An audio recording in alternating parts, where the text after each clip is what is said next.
She was taught that women must bow before men, that war was the business of men, that a woman should never look a soldier in the eye. But the woman standing before her now was giving orders to a man twice her size, and the man was obeying. This is the story of a woman who discovered that everything she had been taught about gender, about war, about the role of women was a lie, and that truth would change her life forever. August 15th, 1945, the cargo hold of the USS General W.H. Gordon.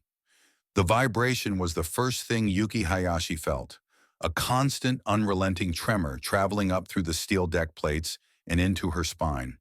It was the heartbeat of the beast, a massive American Liberty ship plowing through the Pacific swells. Yuki sat huddled against the cold, sweating rivets of the ship's hull. The air in the cargo hold was thick, a soupy mixture of diesel oil, seasickness, and the unwashed bodies of 300 women. They were the leftovers of the Empire's collapse.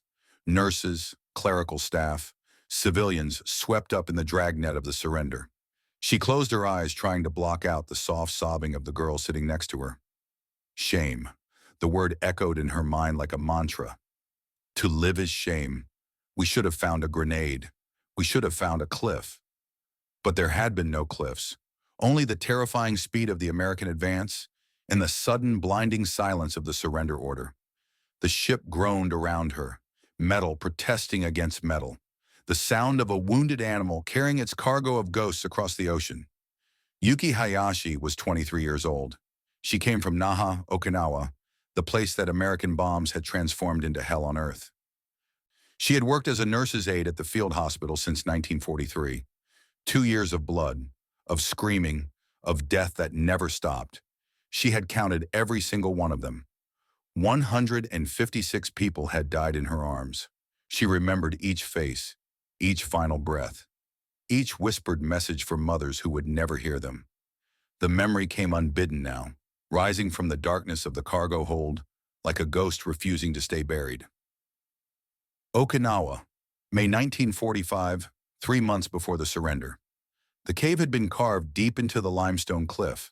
Hundreds of wounded lay scattered across the dirt floor. Not enough bandages, not enough medicine, not enough of anything. Yuki ran between the rows of men, bucket of water in hand, a strip of cloth clenched between her teeth to block the smell of rotting flesh. The air was thick with flies. The walls wept moisture that mixed with blood on the floor. A young soldier grabbed her sleeve. His grip was weak, the grip of a man already halfway to death. "Nurse, please. Water." Yuki looked down. The wound in his abdomen had become infected. His intestines protruded, the color of greenish black. She had seen enough wounds to know. He would be dead within hours. She knelt beside him, brought the water to his lips. His eyes were clear despite the fever.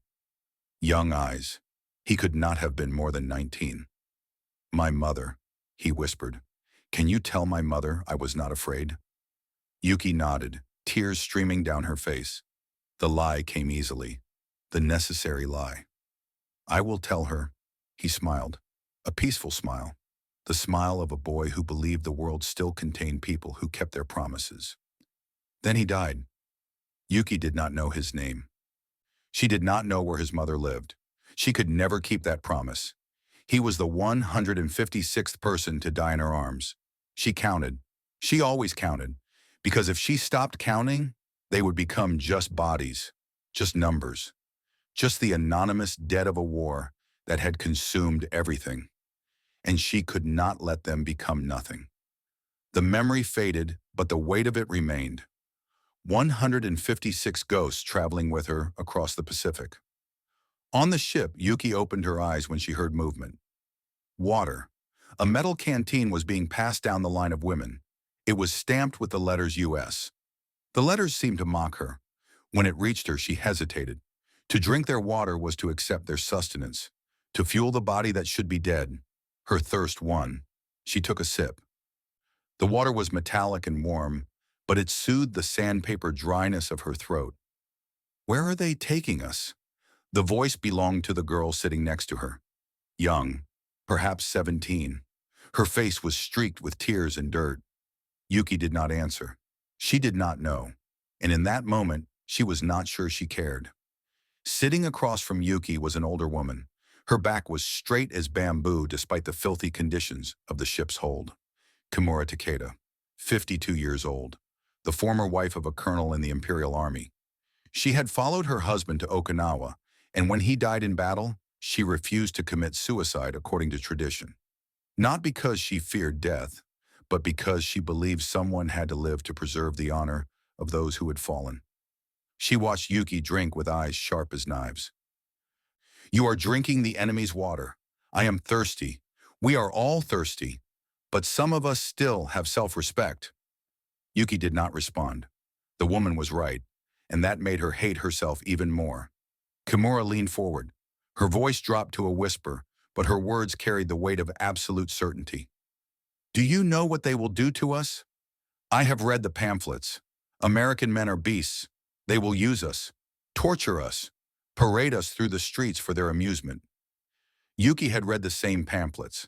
Every Japanese citizen had. The propaganda had painted American soldiers as demons, monsters with no humanity, creatures who delighted in suffering. "I know," Yuki said. She did not want to hear more. She had imagined enough. "When it happens," Kimura said, her voice cold as ice, "we must endure with dignity. We are Japanese women. We do not cry. We do not beg. We die in silence if necessary."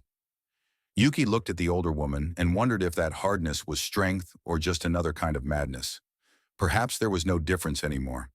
The ship's engine pitch changed on the morning of the 14th day.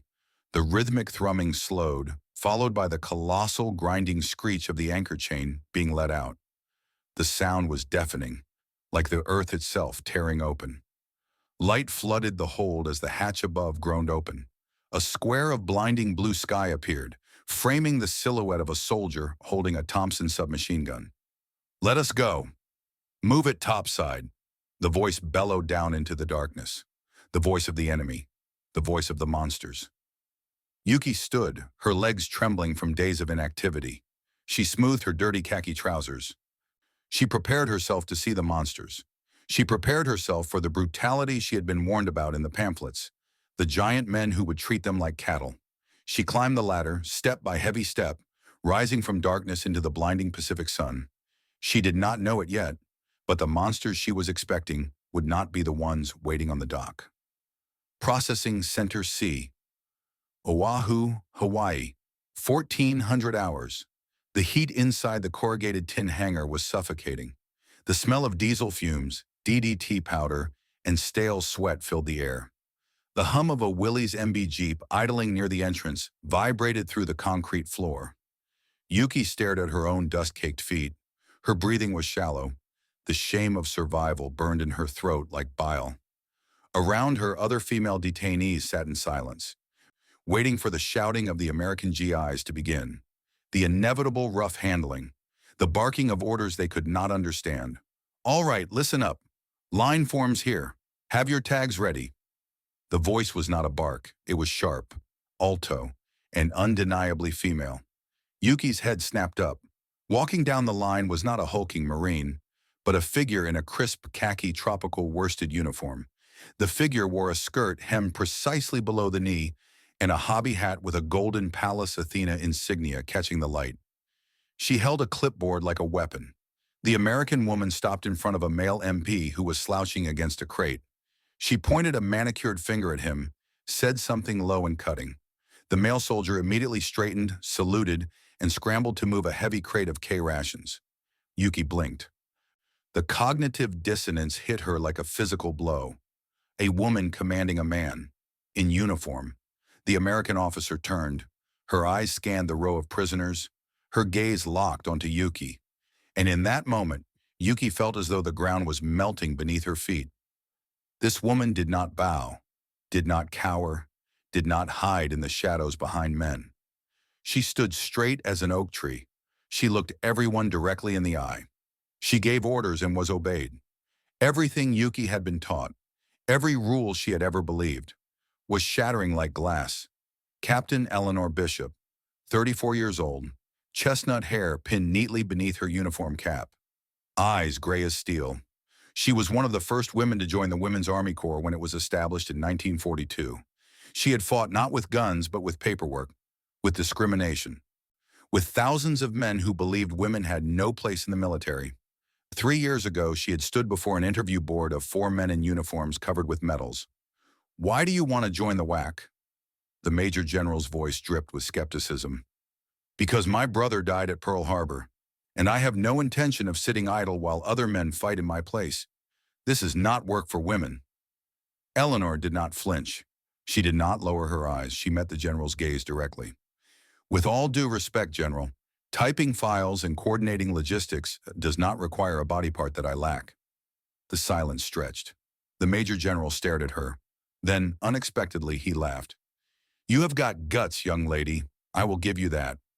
1 week later, Eleanor Bishop became one of the first WAC officers. 2 years after that, she had risen from lieutenant to captain. She had proven herself 100 times over.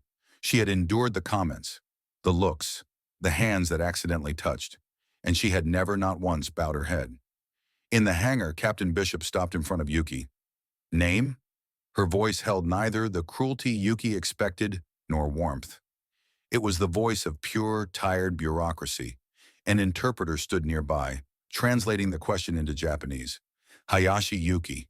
The words came out as a whisper. Bishop typed the name. Clack, clack, clack. The sound of the typewriter rang out like gunfire. Powerful, deliberate. She tore a cardboard tag from a perforated sheet and slid it across the table. "Move along. Medical check in the next tent." Yuki took the tag. It felt heavy as stone.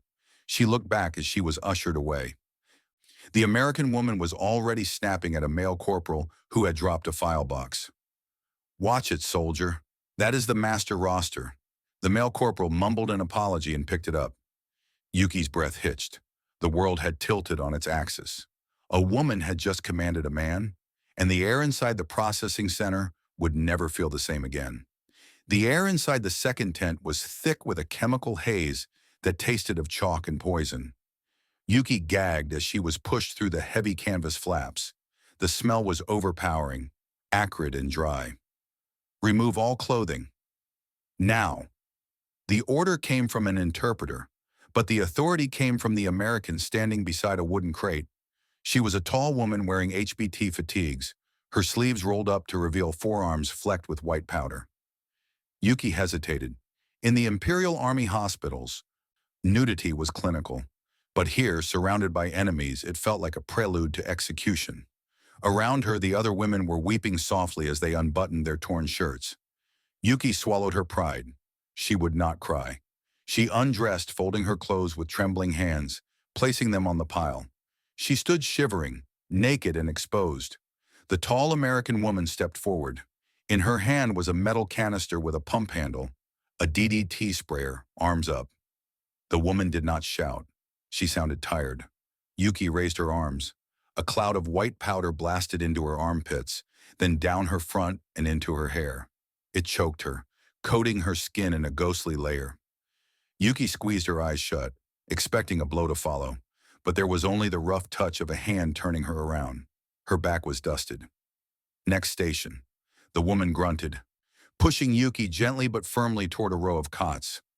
Yuki stumbled forward, wiping the chemical grit from her eyelashes. A second woman was waiting. This one wore the caduceus collar insignia of the medical corps. Around her neck hung a stethoscope with heavy black rubber tubing. The medic did not look at Yuki's face. She looked at her body like a mechanic inspecting a fuselage.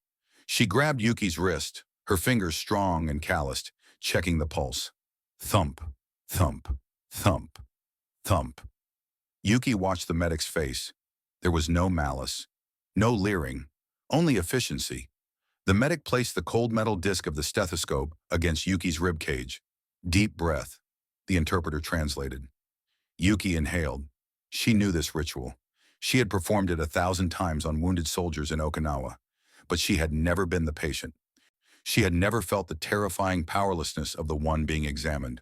The medic pulled the stethoscope away and scribbled something in a medical logbook. She grabbed Yuki's chin, forcing her mouth open to check her gums for scurvy. The grip was tight, bordering on painful, but it was precise, clear. The medic marked a check on Yuki's tag. "Get dressed. Move to Sector 4. Yuki scrambled to retrieve her clothes, shaking the white powder from them. As she pulled her trousers on, she looked back. The medic was already grabbing the wrist of the next prisoner, her face a mask of focus. Yuki buttoned her shirt, her heart rate slowly stabilizing. They had not hurt her. They had not violated her. They had treated her like a machine that needed servicing.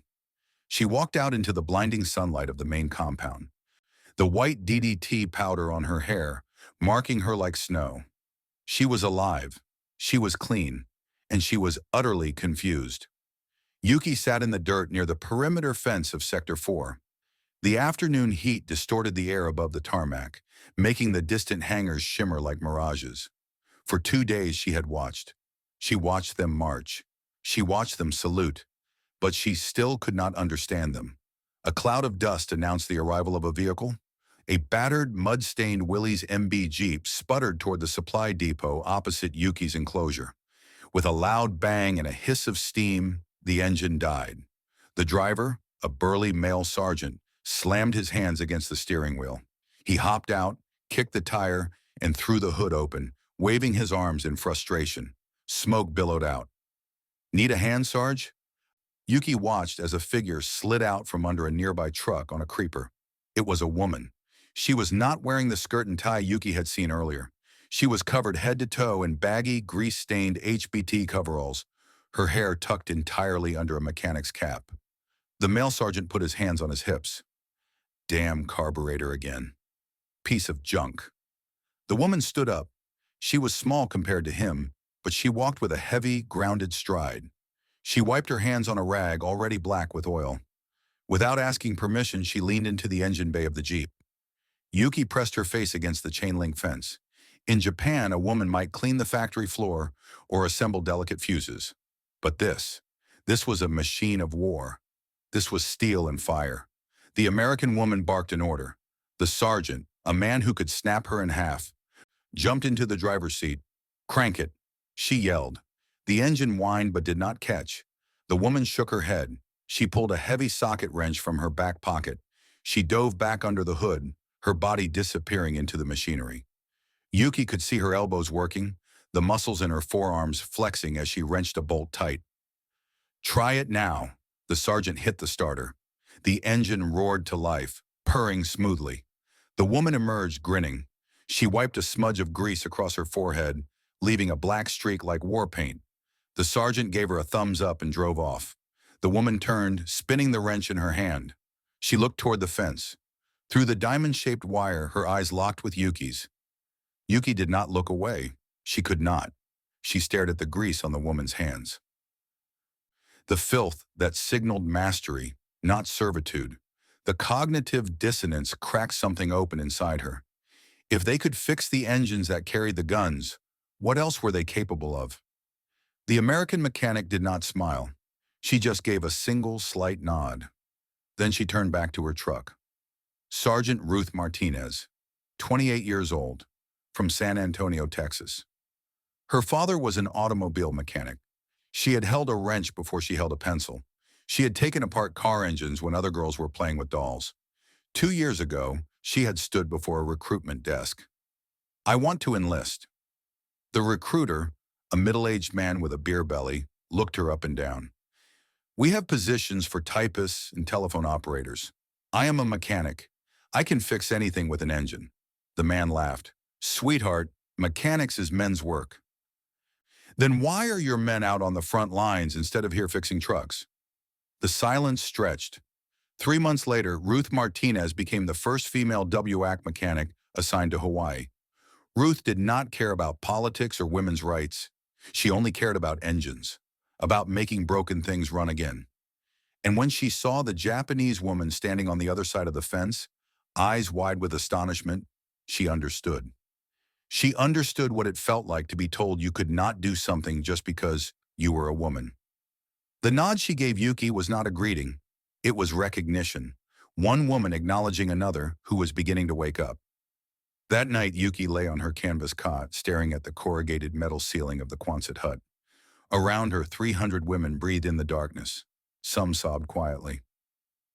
Others murmured prayers, but Yuki could not sleep. Her mind kept returning to the images of the day. The woman in the crisp uniform, commanding men with a clipboard. The medic with the stethoscope, examining bodies with cold efficiency. The mechanic with grease-stained hands, bringing engines back to life. Everything she had been taught, everything she had believed. Women were delicate. Women were subordinate. Women served in silence. But these American women were none of those things. They stood straight. They gave orders. They worked with steel and fire. And the men around them did not seem diminished by it. They seemed normal. As if a woman commanding a man was the most ordinary thing in the world. Yuki rolled onto her side. Across the barracks, she could see Kimura Takeda sitting upright on her cot, eyes open, watching the darkness.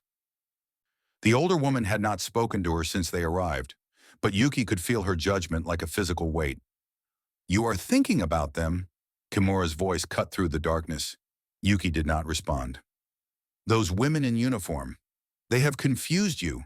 They have not confused me." "Then what do you call it? That look in your eyes when you watch the mechanic?" Yuki sat up. "I call it curiosity." "Curiosity about what?" "How to betray your own people." "They are not what we were told." Kimura's laugh was bitter. "Of course they are not. They are worse. They are making you doubt everything. That is their weapon. Not guns, not bombs. Doubt." Yuki lay back down. Maybe Kimura was right. Maybe this was a weapon. But if it was, Yuki was not sure she wanted to fight against it anymore. She stared at the ceiling, listening to the breathing of 300 women. Somewhere outside, an engine rumbled. Perhaps Ruth Martinez was still working, still fixing broken things. Yuki closed her eyes. For the first time since the surrender, she did not dream of the dead. She dreamed of a woman with grease-stained hands standing in the sunlight, spinning a wrench like it was a sword. And in the dream, the woman turned and looked at her, and nodded. In Yuki's world, women cared for the sick in silence, head bowed, invisible, grateful for the privilege of serving. But the woman who had just walked into the mess hall did not bow her head to anyone. And when she spoke, a room full of men fell silent. The mess hall was a cavernous structure echoing with the clatter of tin against steel. The smell was confusing, a mixture of boiled cabbage, strong coffee, and the faint, sweet scent of canned fruit. It was more food than Yuki had smelled in months, yet her stomach knotted with anxiety. The line moved slowly.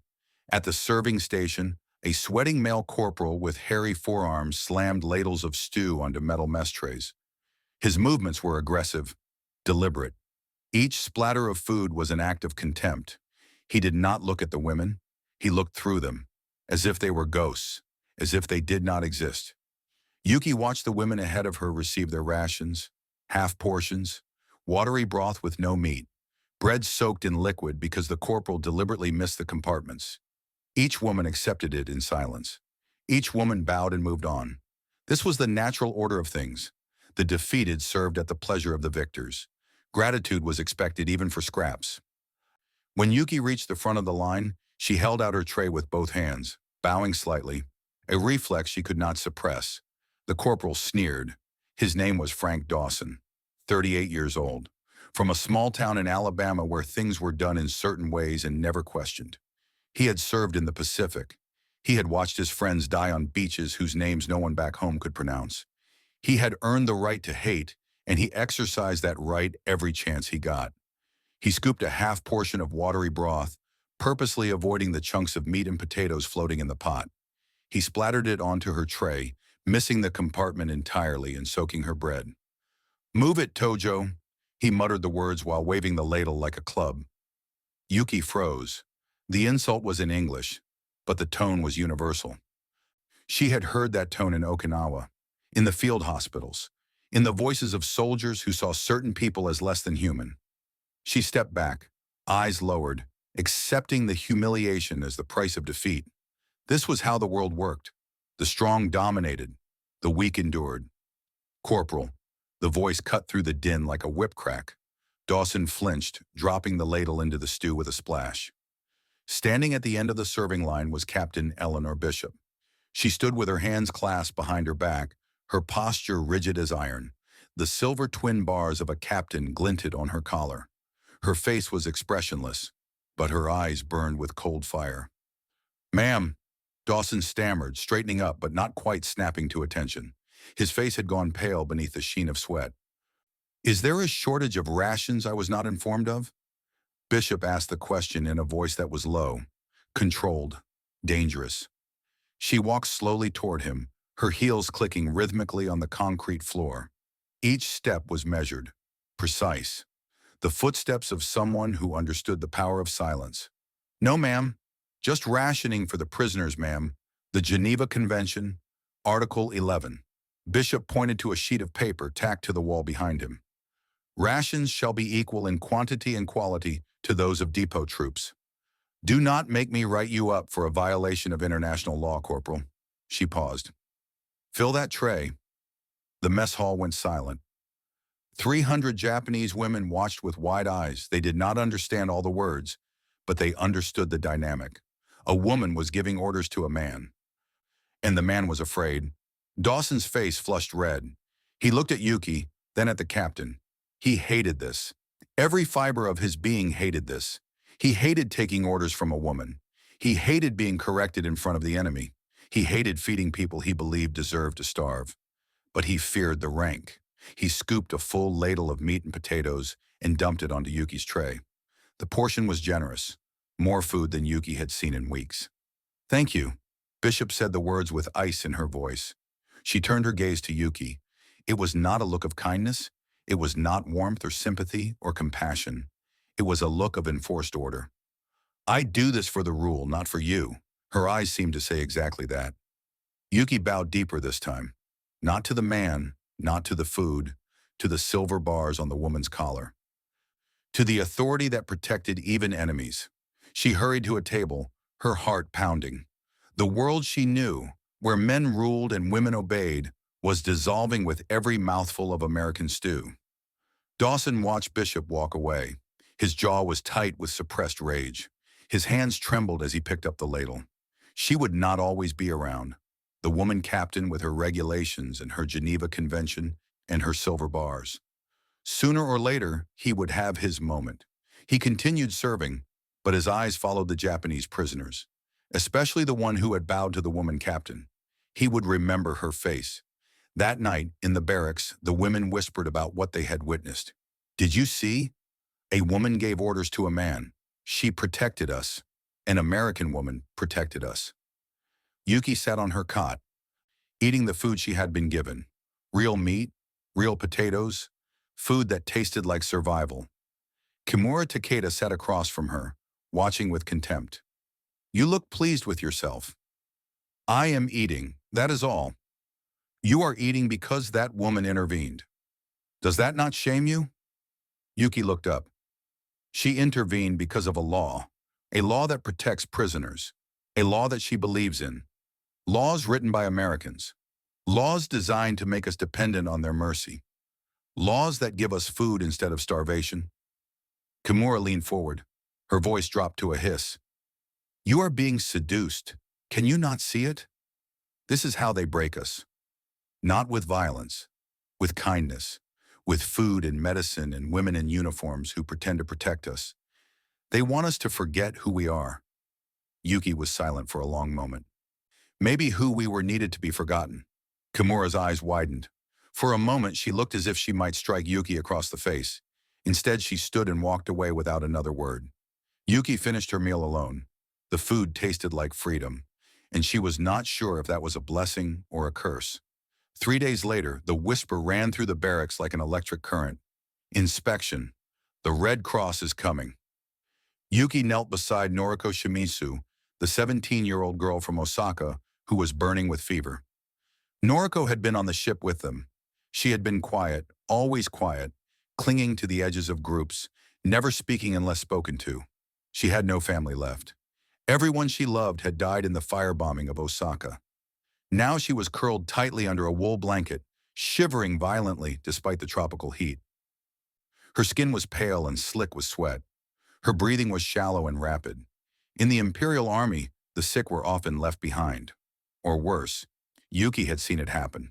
Soldiers too wounded to walk, given grenades and told to do the honorable thing. She knew she had to hide Noriko. Stay quiet, Yuki whispered, pulling the blanket up to cover Noriko's flushed face. "If they find you, they will take you away." "Where will they take me?" Noriko's voice was weak, frightened. "I do not know, but I will not let them. Just stay quiet. Do not move." Outside, the crunch of boots on gravel grew louder. The door to the Quonset hut swung open. "Attention!" The women scrambled to stand at the foot of their cots. Those who were slow were hurried along by the sharp gazes of the guards. Yuki stood directly in front of Noriko's bunk, trying to make herself look wider, trying to shield the trembling lump of blankets. Captain Bishop entered, accompanied by a man wearing a civilian suit and a white armband with a red cross. He carried a clipboard and wore spectacles that reflected the overhead lights. They moved slowly down the aisle. The captain did not shout today. She pointed at ventilation gaps, checked the tension of the canvas cots, and made notes on a clipboard filled with carbon copy forms. The silence was suffocating. Every scratch of the pen sounded like a sentence. Every footstep echoed like thunder. They stopped at Yuki's bunk. Bishop's eyes narrowed. She looked at Yuki, standing rigid and sweating, then at the blanket behind her that was moving slightly. "Step aside." Yuki did not move. Her heart hammered against her ribs. She prepared to be struck. She prepared to fight. She prepared to do whatever was necessary to protect the girl behind her. Bishop stepped closer, towering over Yuki. "I said, step aside." Her voice was not angry. It was patient. The patience of someone who was accustomed to being obeyed. Yuki squeezed her eyes shut and stepped to the left. Bishop pulled the blanket back. Noriko gasped, shielding her eyes from the light. Her face was flushed with fever. Her lips were cracked and dry. The civilian man leaned in, touching Noriko's forehead with the back of his hand. He frowned and said something to Bishop in a low voice. "High fever. Could be typhus. Could be malaria. She needs immediate medical attention." Yuki braced herself for the order, for the soldiers to drag Noriko outside, for the gunshot that would follow. Instead, Bishop turned to the doorway. "Medic, get a stretcher in here. We have a fever of 104. Two WAC medics rushed in carrying a canvas litter. They did not drag Noriko. They lifted her with practiced care, tucking the blanket around her feet, supporting her head as they transferred her to the stretcher. Bishop looked at Yuki. "Why did you not report this at roll call?"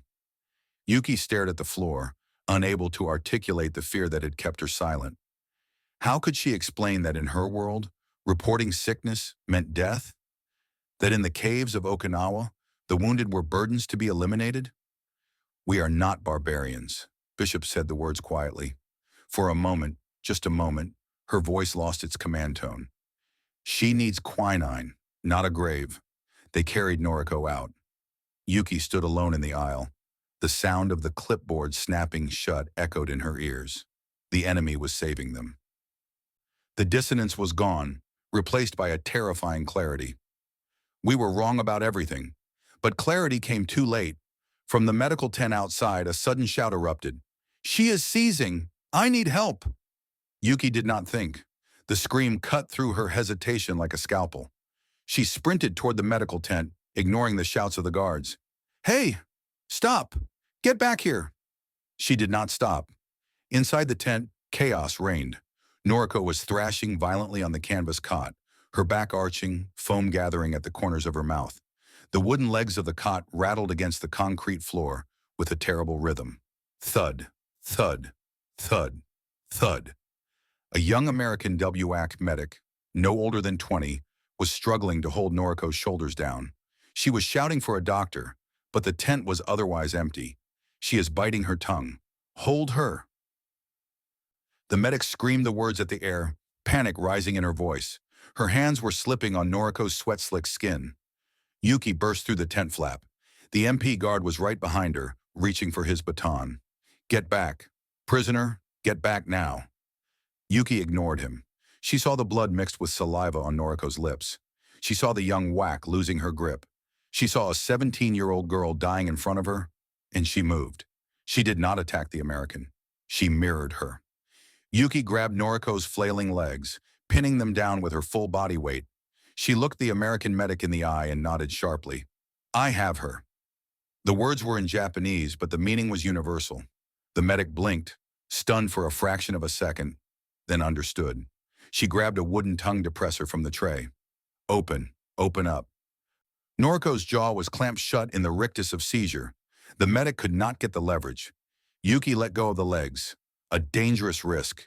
The legs immediately began thrashing again, but Yuki lunged forward. She used her thumbs to press hard into the pressure points behind Noriko's jawbone. A technique drilled into her at the Okinawa Field Hospital. Old knowledge, Meiji-era knowledge, passed down from doctor to nurse for generations. Noriko's mouth slackened just enough. The American jammed the wooden stick between Noriko's molars, keeping the airway clear. Turn her lateral. Yuki shouted the words in Japanese, using her hands to mime the motion. The language meant nothing, but the movement was universal. Recovery position. The American understood immediately. Together, moving as a single unit, the American soldier and the Japanese prisoner heaved Noriko onto her side to prevent her from choking on her own vomit. They froze there, panting, their hands entangled on the patient's sweating shoulder. Slowly, the violent convulsions eased into tremors. Noriko gasped, drawing a ragged, clear breath. The silence that followed was deafening. The MP stood at the entrance, baton lowered, confused by the scene before him. He had been trained to see enemies, but what he saw was two women saving a life. Yuki looked up. Across the cot, the young American medic was staring at her. Sweat dripped from the American's nose. Her uniform was soaked through. There was no hatred in her eyes anymore. Only the exhausted recognition of a fellow professional. Nice work. The medic breathed the words, her voice trembling. Yuki did not understand the words, but she felt the tone. She felt the respect. She slowly pulled her hands away from Noriko. Her fingers were trembling. For the first time since the surrender, she did not feel like a prisoner of war. She felt like a nurse. Lieutenant Helen Crawford, 22 years old, fresh out of nursing school in Boston. She had been in Hawaii for 3 months and had seen more death than most nurses see in a lifetime. Young soldiers with missing limbs, burns that covered entire bodies, minds shattered beyond repair. She had never worked alongside an enemy before, but in that moment, with a 17-year-old girl seizing between them, there had been no enemies, no nations, no war, only two healers trying to save a life. She would remember this moment for the rest of her career. The moment she learned that compassion had no nationality, that skill had no flag. The moment a Japanese prisoner taught her a technique that would save dozens of lives in the years to come. Yuki was escorted back to the barracks under guard, not to be punished, but to be observed. Captain Bishop had given orders. Prisoner Hayashi was not to approach the medical area again, not because she had done anything wrong, but because her presence in the medical tent had created a complicated precedent, an enemy prisoner saving a life. That did not fit into any regulation. But within the barracks, Yuki faced a different kind of consequence. Kimura Takeda was waiting. "I heard what you did." The older woman's voice was cold as ice. She stood in the center of the barracks, and other women had gathered around her. Some looked at Yuki with curiosity, others with judgment. "I saved Noriko." "You cooperated with the enemy." Yuki looked at the older woman. 3 months ago, she would have bowed her head. 3 months ago, she would have silently accepted the rebuke. But 3 months had changed her. "I did the work of a nurse. Saving lives has no nationality. You betray those who died for the empire. Those who died for the empire would not want more death." The silence stretched. The other women shifted uncomfortably. They had never heard anyone speak to Kimura this way.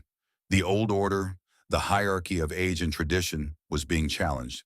Kimura looked at Yuki as if she were some strange creature, something she could not understand, something that did not belong in her world.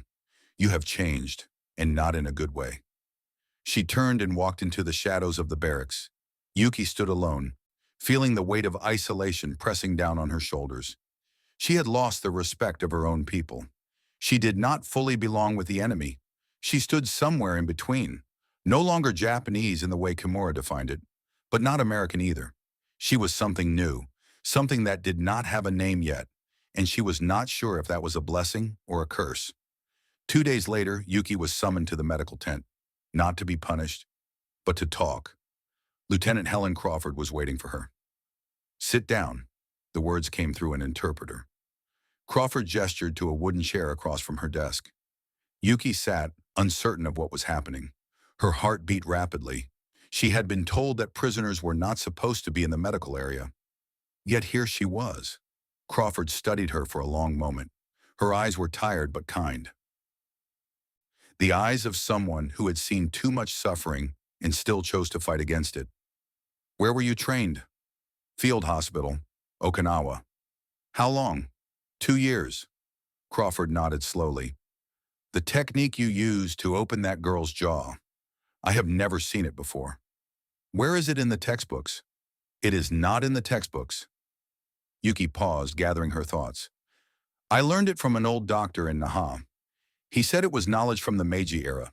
Traditional medicine, the kind that was passed down before Western methods came to Japan. Crawford tilted her head, intrigued. Show me. Yuki hesitated. I am a prisoner. I am not allowed to practice medicine. You are not practicing medicine. You are teaching. There is no regulation against teaching. Crawford leaned forward. Do you know how many people we lose to uncontrolled seizures? Because we do not have enough medical staff? Because we do not know enough techniques? Yuki did not answer. She did not know the number. Too many. Too many people die from things that could be prevented. Crawford stood and walked around the table. I have spoken with Captain Bishop.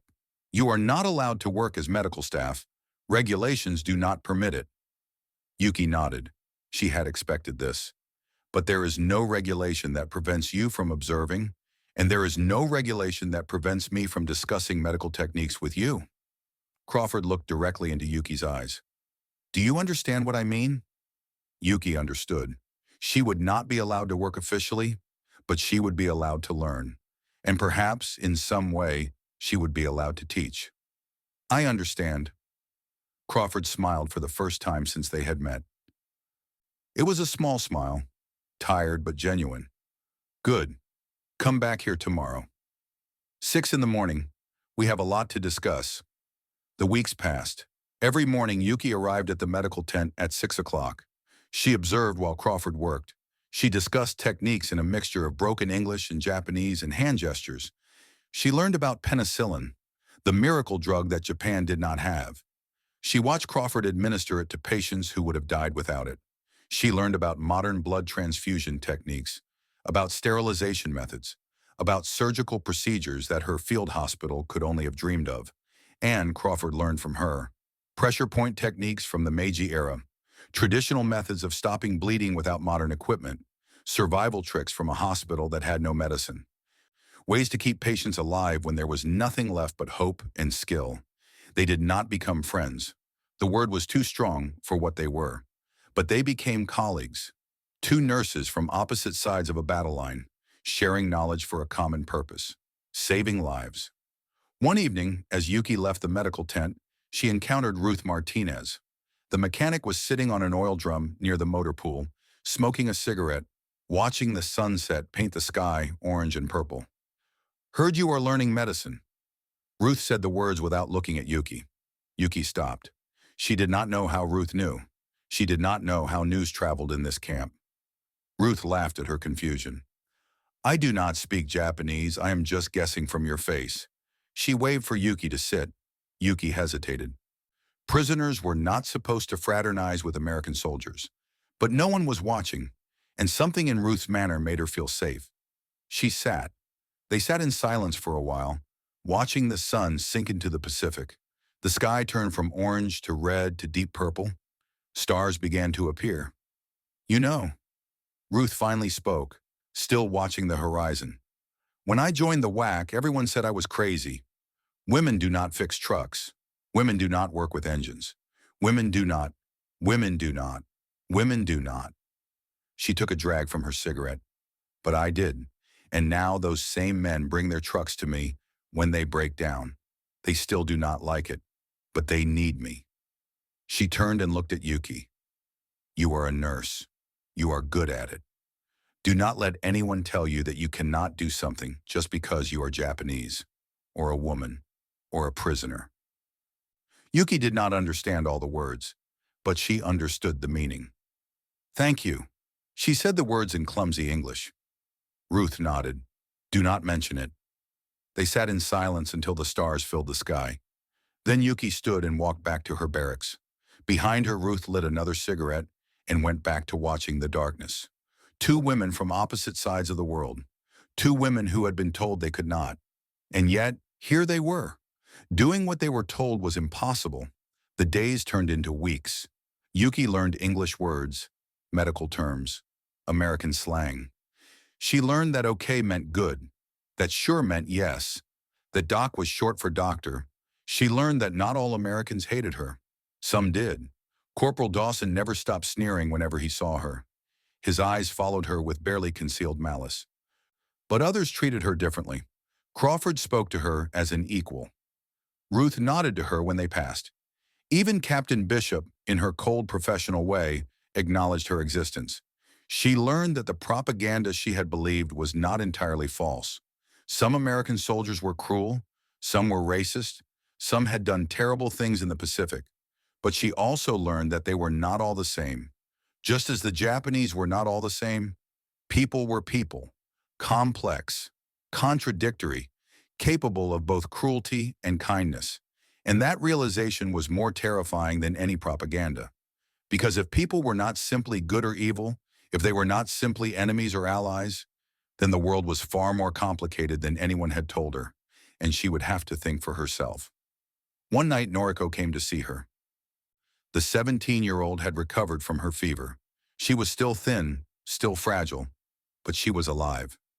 She sat on the edge of Yuki's cot, her eyes bright with something that might have been hope. I heard what you did. You saved my life. The American medic saved your life. I just helped. You helped. That is what matters. Noriko was quiet for a moment. The older women say you are a traitor, that you have forgotten who you are. Yuki sighed. What do you think? Noriko looked at her for a long moment. I think you are the only person who cared enough to hide me. The only person who ran into that tent when I was dying. I do not care what the older women say. She reached out and took Yuki's hand. You are not a traitor. You are a nurse. And nurses save lives. That is all that matters. Yuki felt tears prick at her eyes. Thank you. Noriko smiled. Do not mention it. She stood and walked back to her own cot. Yuki lay down and stared at the ceiling. Outside, the sound of an engine rumbled. Somewhere, Ruth Martinez was probably still working, still fixing broken things. And in the medical tent, Crawford was probably still saving lives, still fighting against death. Two American women who had shown her that the world could be different, and one Japanese girl who had shown her that she was not alone. Yuki closed her eyes. For the first time in months, she fell asleep with something that felt almost like peace. She had crossed a line from which there was no return. She had saved a life alongside the enemy. And now she had to decide who she truly was. November 1945 arrived with cooler winds and the scent of rain. The camp had changed. The initial chaos of the surrender had given way to a strange routine. The women woke at dawn. They ate American food. They worked at assigned tasks. They slept. And slowly, almost imperceptibly, the hatred began to fade. Not for everyone. Kimura Takeda still refused to speak to Yuki. A handful of older women whispered behind her back, calling her a traitor, a collaborator, a woman who had forgotten her duty to the dead. But the younger women were different. They watched Yuki walk to the medical tent every morning. They saw how Crawford treated her, not as a prisoner, not as an enemy, but as a colleague. They noticed the small changes in the way the guards spoke to her, the nods of acknowledgement, the occasional word exchanged, and some of them began to wonder. Maybe the Americans were not all monsters. Maybe the world was bigger than what they had been told. The arrangement with Crawford had become something neither of them had expected. Every morning at 6, Yuki arrived at the medical tent. She observed while Crawford worked. She discussed techniques in a mixture of broken English and Japanese, and hand gestures that had become their own private language. Crawford taught her about penicillin, the miracle drug that had changed everything. Yuki watched as patients who would have died in Okinawa recovered within days. Infections that would have meant amputation healed completely. She learned about blood typing, about plasma, about the science of keeping people alive when their bodies wanted to give up. And in return, Yuki taught Crawford the old ways, pressure points that could stop bleeding, techniques for reducing fever without medication, methods of setting bones that required no equipment beyond skilled hands, knowledge passed down through generations, knowledge that had nearly been lost in the rush toward modern medicine. Crawford wrote everything down in a small notebook. Her handwriting was neat and precise. Diagrams filled the margins, notes in shorthand that only she could read. One morning, Crawford looked up from her writing and studied Yuki for a long moment. "Why did you become a nurse?" The question caught Yuki off guard. She had never been asked that before. In Japan, women did not choose their paths. Paths were chosen for them. "My mother was sick when I was young. The doctors could not help her, but there was an old woman in our village who knew the traditional ways. She came every day. She brought herbs and medicines. She sat with my mother and held her hand." Yuki paused, remembering. "My mother died anyway. But that old woman taught me something. She taught me that even when you cannot save someone, you can still ease their suffering. You can still be present. You can still care." Crawford nodded slowly. "That is why I became a nurse too. My father died when I was 12. Tuberculosis. The nurses at the hospital were the only people who treated him like a human being in his final days. I wanted to be like them." She closed her notebook. "We are not so different, you and I." Yuki did not respond, but she felt something shift inside her. A wall that had been standing for months crumbled just a little more. The days grew shorter as November progressed. News began to filter through the camp. Repatriation was coming.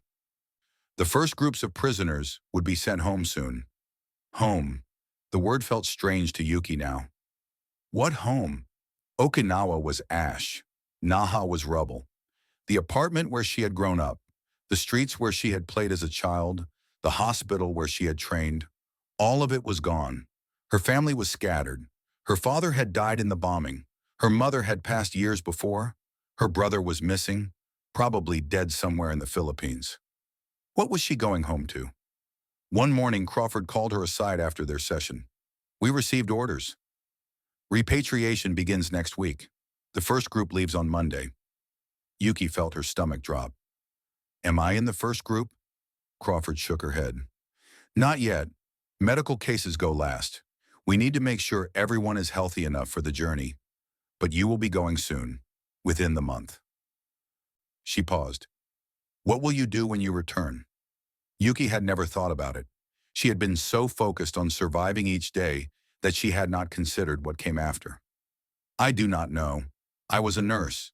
But the hospitals are destroyed. Everything is destroyed." Crawford was quiet for a moment. Then she reached into her pocket and pulled out the small notebook she had been writing in for weeks. "I want you to have this." Yuki stared at the notebook. "I wrote down everything you taught me. The pressure points, the traditional methods, the techniques from the Meiji era. I thought maybe you could write down what I taught you. Take it back with you. Maybe it will help." Yuki took the notebook. It was heavier than it looked. The weight of shared knowledge. The weight of connection. "Thank you." The words felt inadequate. "Do not thank me. Just save lives." "That is all the thanks I need." Crawford smiled. It was a tired smile. The smile of someone who had seen too much death and still chose to fight against it. "You are still a nurse. That does not change because of where you are or what has been destroyed. You have skills. You have knowledge. You can rebuild." Yuki looked at the notebook in her hands. For the first time since the surrender, she allowed herself to imagine a future. The night before her scheduled departure, Yuki walked through the camp one last time. The moon was full, casting silver light across the Quonset huts and the chain-link fences. The air was cool and smelled of salt from the distant ocean. She found herself at the motor pool. Ruth Martinez was there, as she always was, working on an engine by lantern light. Her hands were black with grease. Her coveralls were stained with oil. She looked up when she heard Yuki approach. "Heard you are leaving tomorrow." Yuki nodded. "Yes, going home." Ruth wiped her hands on a rag that was already filthy. "You know, when you first got here, you looked at me like I was some kind of impossible thing. A woman fixing engines. Your eyes were as big as dinner plates." Yuki remembered that day. standing at the fence watching Ruth bring the Jeep back to life, the moment that had cracked something open inside her. You were impossible. In my world, women did not do what you do. Ruth laughed. In my world, too. But I did it anyway. She leaned against the truck she had been working on. Let me tell you something. When this war is over, things are going to change. Women have been doing jobs that men said we could not do for 4 years now. Building planes, driving trucks, running factories. Some people think we will just go back to the kitchen when the men come home. She shook her head. But we will not. We cannot. You cannot unring a bell. You cannot unknow what you know. Once a woman learns she can fix an engine, she is never going to believe she cannot. Ruth looked at Yuki with serious eyes. Same goes for you. You know things now that you did not know before. You have seen things. You cannot unsee them. So when you go home, do not let anyone tell you that you cannot do what you know you can do. Yuki nodded slowly. I will remember. Ruth extended her hand, a Western gesture, a gesture of equals. Good luck, kid. Yuki took her hand. The grip was strong and calloused and covered in grease. Thank you, for everything. Ruth shrugged. I did not do anything. You did the work yourself. I just showed you it was possible. She released Yuki's hand and turned back to her engine. Now get out of here. I have work to do. Yuki walked away into the moonlight. Behind her, the sound of a wrench against metal rang out in the quiet night. November 27, 1945. The docks. The wind off the harbor smelled of salt and diesel, just as it had 3 months ago. But the air no longer felt heavy with dread. It felt thin, crisp, full of the uncertainty of peace. Yuki stood in line at the base of the gangplank. In her hand, she clutched her repatriation papers, stamped with the official seal of the United States Army. Slung over her shoulder was a green canvas duffel bag. Inside were the things she had accumulated during her time in the camp. Chocolate, soap, a wool blanket, Crawford's notebook, and something else. A small book of English phrases that Ruth had given her that morning, pressed into her hand without a word. The processing was efficient, quiet, no shouting. Hayashi Yuki. A clerk called out her name. Yuki stepped forward. She handed over her papers. As she waited for the final stamp, she looked past the clerk to the Jeep parked near the warehouse. Standing there, watching the prisoners board, was Captain Eleanor Bishop. She looked exactly as she had on that first terrifying day in the hangar.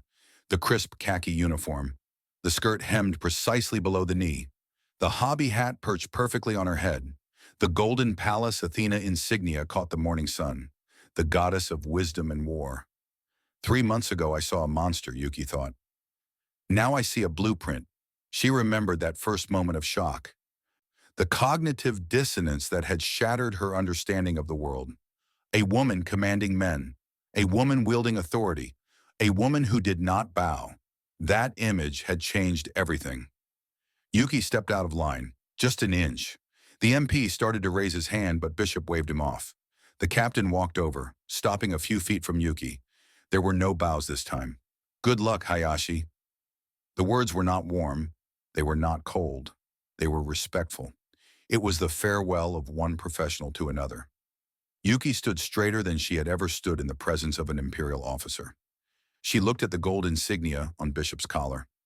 The goddess who represented wisdom and strategic warfare. The goddess who had never bowed to anyone. And then Yuki raised her hand, not in a bow, but in a slow, deliberate salute. Bishop's eyes widened, just for a moment, just a flicker of surprise. Then she returned the salute, crisp and sharp, the salute of a soldier acknowledging a soldier. Yuki held the salute for a long moment. Then she lowered her hand, turned, and walked up the gangplank. The metal vibrated under her feet, echoing the journey that had brought her here 3 months ago. She touched the collar of her rough shirt.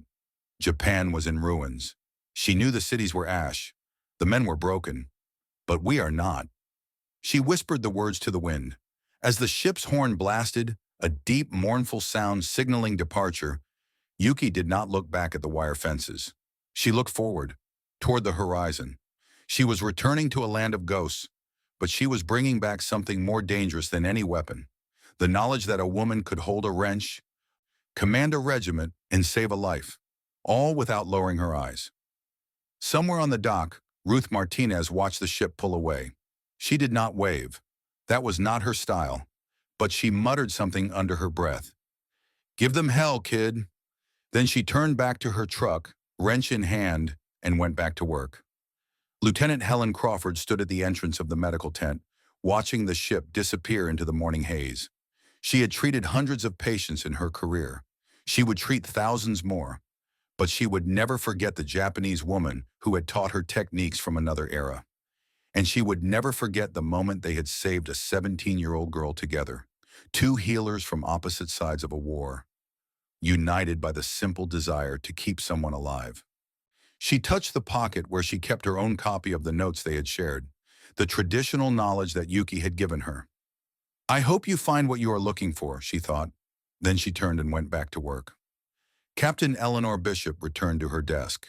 She had paperwork to process, regulations to enforce, men to command. But before she sat down, she paused. She looked at the photograph on her desk, her brother in his Navy uniform, taken 1 week before Pearl Harbor. "I think you would have liked her," she said quietly. "She was tough." Then she picked up her pen and went back to work. The ship carried Yuki west, toward the setting sun, toward the ruined islands of Japan. The voyage took 12 days. 12 days to think, to remember, to plan. On the 6th night, Yuki sat on the deck, watching the stars. Noriko Shimizu sat beside her. The 17-year-old had recovered fully from her fever. She was still thin, still fragile, but she was alive, because of the quinine, because of Crawford, because of Yuki. "What will you do when we get home?" Noriko asked the question quietly, her eyes fixed on the stars. "I do not know. What about you?" Noriko was quiet for a long moment. "I want to learn medicine, like you, like that American woman." Yuki smiled. "Then you should. Do you think it is possible? For a woman in Japan?" Yuki thought about Captain Bishop, standing straight as an oak, commanding men with a clipboard. She thought about Ruth Martinez, covered in grease, bringing engines back to life. She thought about Helen Crawford, saving lives with knowledge and compassion. "I think that anything is possible, but we have to fight for it." Noriko nodded. "Then I will fight." They sat in silence, watching the stars wheel overhead. Two women who had been taught that their place was in the shadows. Two women who had learned that the shadows were a lie. The ship docked in Nagasaki on December 9th, 1945. The city was unrecognizable. Where buildings had stood, there was rubble. Where streets had run, there were craters. The atomic bomb had erased everything Yuki had known about the world. But people were already rebuilding. She could see them in the distance. Men and women, clearing debris, stacking bricks, laying foundations for new structures. The survivors of the impossible, refusing to die. Yuki walked down the gangplank into the ruins of her country. Behind her, Noriko followed. Ahead of them lay nothing certain. No jobs, no homes, no guarantees. But they had something that could not be destroyed. Knowledge, skills, the determination to rebuild, and the memory of women who had shown them that the world could be different. The years that followed were hard. Yuki found work at a makeshift hospital in Tokyo. It was not much. A converted warehouse with cots on the floor, not enough medicine, not enough equipment, not enough of anything. But she had been in a place like that before. She knew how to save lives with nothing but skill and determination. She used the techniques Crawford had taught her, the Western methods, the scientific approaches, and she used the old ways too, the traditional knowledge, the Meiji-era techniques. She combined them, East and West, old and new, creating something that was neither purely Japanese nor purely American, something new. The other doctors looked at her strangely at first. A woman who spoke English, a woman who had been a prisoner of the Americans, a woman who did things differently, but they could not argue with results. Her patients recovered faster. Her infection rates were lower. Her methods worked. Slowly, grudgingly, they began to respect her. In 1948, Yuki applied to medical school. The admissions board laughed at her. A woman? A former prisoner? Someone who had consorted with the enemy?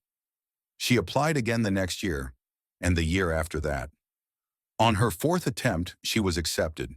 She graduated in 1955, one of the first women to receive a medical degree from Tokyo University. Noriko graduated 2 years later. They never forgot the women who had shown them what was possible. Every year on November 27th, Yuki paused whatever she was doing and looked toward the west, toward Hawaii, toward a camp that no longer existed, toward the women who had changed her life. "Thank you," she would whisper. Then she would go back to work. 30 years later. Tokyo, 1975. A woman stood before a university medical school lecture hall. Her name was Dr. Yuki Hayashi, 53 years old, professor of emergency medicine, author of 5 books on resuscitation techniques. She was one of Japan's first female physicians, a pioneer who had opened doors for thousands of women who came after her. The lecture hall was full. Medical students sat in tiered rows, notebooks open, pens ready. Half of them were women, something that would have been unimaginable 30 years ago. "Today," Yuki said, "I will tell you a story, not about medicine, but about who taught me that I could become a doctor." The students looked up, curious. This was not in the syllabus. In 1945, I was a prisoner of war. I was held in Hawaii. I was taught that Americans were monsters. I was taught that women must bow before men. She paused, letting the words sink in. But the first thing I saw when I arrived at the camp was an American woman giving orders to a man, and the man obeyed. The students glanced at each other, uncertain where this was going. In the 3 months that followed, I saw women fix Jeep engines. I saw women examine patients with stethoscopes. I saw women protect prisoners' rights by citing international law. Yuki smiled, and I realized that everything I had been taught about gender, about the role of women, was a lie. She looked around the classroom, at the young faces, at the future doctors who would save countless lives. There was a woman named Captain Eleanor Bishop. She never smiled at me. She was never kind in the soft sense, but she treated me as a human being. She protected my rights under the law. She showed me that strength does not have to come with cruelty. Yuki rested her hands on the podium. There was a woman named Ruth Martinez. She was a mechanic. Her hands were always covered in grease. She told me something I have never forgotten. "Do not let anyone tell you that you cannot do something." She paused, her voice trembling slightly. And there was a woman named Helen Crawford. She was a nurse, like I was. She taught me about penicillin and blood transfusions and hundreds of other things. Not because she had to, but because knowledge has no nationality. Because saving lives is the common language of everyone who wears the healer's coat. Yuki looked at her students one final time. "I do not know where those women are now. Perhaps they have died. Perhaps they are somewhere in America, living ordinary lives, not knowing that they changed the life of a prisoner of war."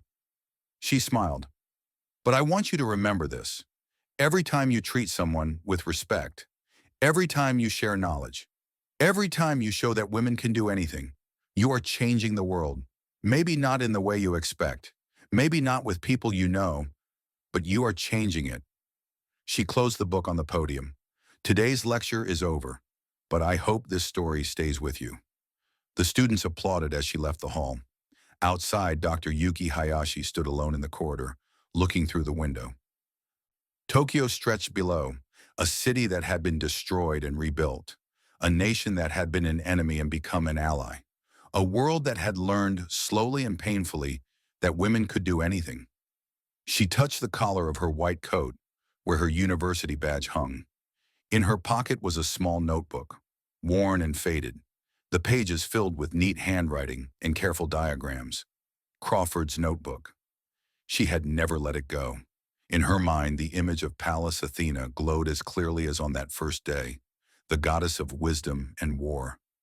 She smiled and walked away, toward the hospital, toward the patients waiting, toward the work that never ended, the work of saving lives.